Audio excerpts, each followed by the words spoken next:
Hey, everybody. Welcome. It is Thursday, well, early afternoon here on the East Coast, but Thursday morning for you out there, Ross. We're going to do special things now. We're going to do 2 waiver wire shows a week, both a little bit shorter. So we did 15 minutes here on Tuesday. We're going to do a quick one Thursday mornings for another 15 minutes or so, just to give you some big names to look at going into the weekend.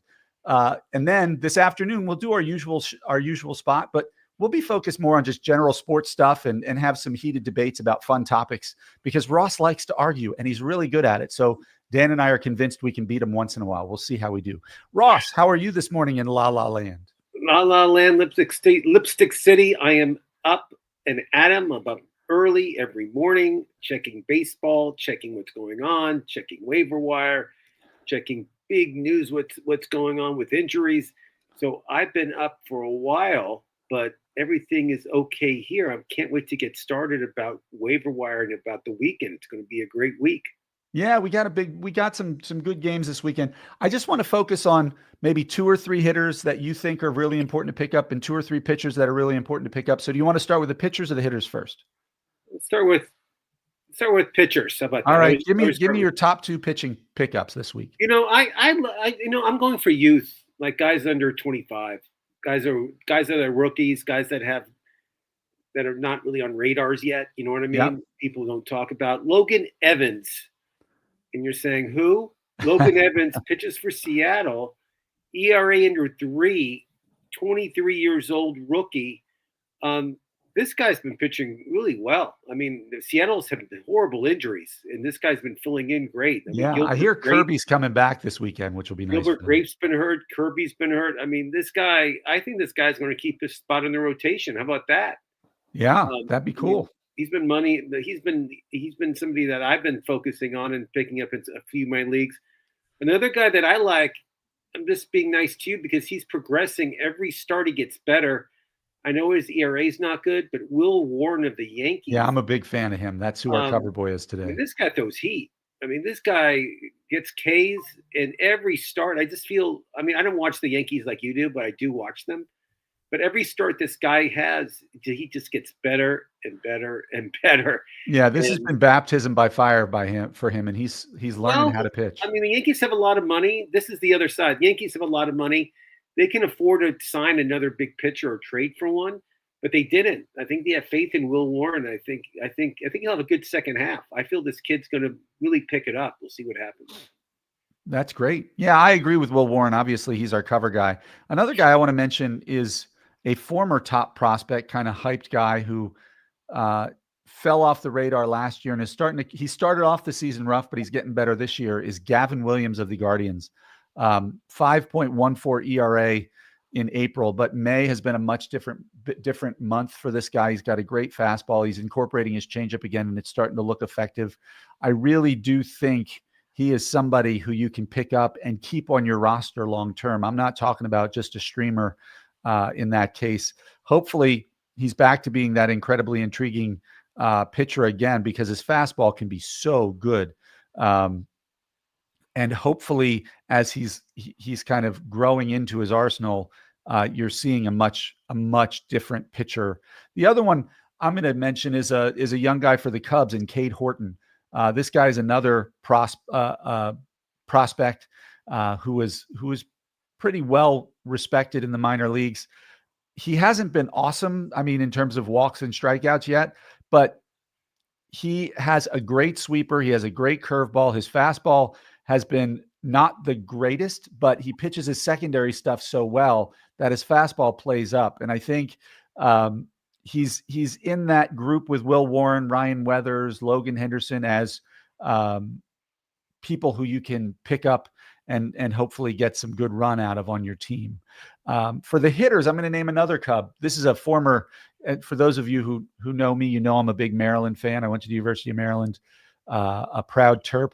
Matt Shaw, the rookie for the Cubs, third baseman, is a Maryland product. And he started the year on the Cubs, was quite frankly awful, got sent back down to the minors, and it seems like he's a lot more comfortable now, and he doesn't look as overmatched. He's 5 for 11 since returning with a double in each game and 2 steals to go for it. This guy was a bat first kind of player when he was drafted by the Cubs. Third base is not the deepest position. And so this is a guy who I think, again, if he goes onto your roster now, I think he can stay there the whole year. I like him a lot. I had him big time beginning of the season, and he failed. And I dropped him in a bunch of leagues. Oh, I nearly did too. Yeah, I did. I don't care. But I mean, another guy I didn't mention is Eric Fetty. I know he's older. He's in his 30s. As I mentioned, he's not the youth movement guy. Threw a complete game shutout against the Nationals on May 9th. Yeah, I mean, this guy's like a blue collar guy. He just shows up, gives you 5 or 6, 7 innings. You might give up a few runs here and there, but if you need innings pitched, or you're looking for a guy that's just solid, he's not going to get hurt, and he'll probably pitch close to 300 innings. I mean, this guy's just solid. I mean, he'll just pitch and pitch and pitch, and the rubber arm doesn't care. But hitting wise, I like this guy. I'm not going to say Clarence Clemens, the famous Bruce Springsteen trumpet, but clarinet, not clarinet. What was he? What was Clarence Clemens? He played the saxophone. Not that Clarence Clemens, Cody Clemens of the Twins. Roger's son, isn't it? He is hitting 297, 3 home runs, only 42 at bats. I mean, this guy, there's a lot of injuries in Minnesota. He's filling in, but I think if he keeps hitting about what he's doing, I think Cody's going to have a spot in Minnesota. And this guy's really showing why he's in the majors. I mean, I like this kid. Another guy I like, he backs cleanup on the Reds. And I've been saying this in Cincinnati, when that heat gets higher, the ball goes out of the stadium. Yeah. So Austin Hayes of the Reds. Is he healthy again? Because he was hurt for a while. He's back. He's playing every day. You know, he's hitting cleanup. He's hitting, I think, 260 something. But the Reds will score a lot of runs. He's in the middle of the whole lineup. And if you can get him now, he's going to, I guarantee he'll have at least 25, 30 home runs this year if he plays every day. All right. Another third base option. I seem to be in love with third baseman today. Who is it? Jake Berger. You know, he went to Texas, came out cold as can be, got sent down to AAA, put the work in when he got down there. Good for him, because he's a veteran player on a pretty big contract. And since that time, he's hitting 344 with 3 home runs and 5 extra base hits in 9 games. I mean, he was a top 125 pick, 120 pick, somewhere in that range, just 2 months ago.